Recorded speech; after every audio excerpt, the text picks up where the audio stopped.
Alors, une fois qu'on a écrit notre décomposition avec des variables, évidemment, il faut finir le travail et il faut calculer la valeur de ces variables.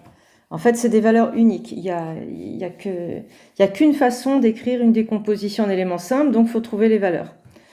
Et donc, ce que je veux que vous reteniez, c'est que il y a des variables plus faciles que d'autres à calculer. Et il faut vraiment commencer par celle-là.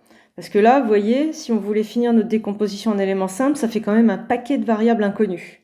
Donc il faut repérer celles qui sont faciles, toujours, avec des méthodes vues en cours.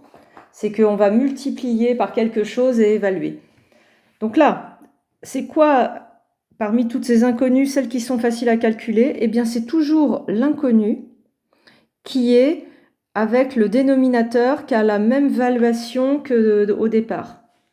Ici, vous voyez, il y a du x-1. Le x-1 était là au départ. Mais au départ, il est avec une valuation de 3, x-1 au cube. Eh bien, c'est pour ça que c'est A3 qui va être facile à calculer, ici. Parce que A3, c'est lui qui correspond au cube qu'on a là. De la même façon, x plus 2 donne naissance à des fractions, des éléments simples, et c'est le coefficient associé à la valuation qui est facile à calculer. Donc ici, eh bien, x plus 2 a une valuation de 1, il n'y avait qu'un coef, lui, il va être facile. Et même chose, x au carré plus 3, il apparaît avec une valuation de 2. Donc, vous retenez que alpha 2 et bêta 2 seront aussi relativement faciles à calculer. Et donc, quand vous allez démarrer la recherche des valeurs de ces variables, eh bien, vous démarrerez par A3, par B, et en dernier par alpha 2 et bêta 2. Et après, on voit comment on finit le travail. On regarde ensemble si vous avez compris avec cet exemple-là. Donc là, vous voyez, votre polynôme irréductible, c'est x, et il apparaît avec une valuation de 2. Et bien du coup, c'est A2 qui va être facile à calculer, parce que le dénominateur correspond à ce x2.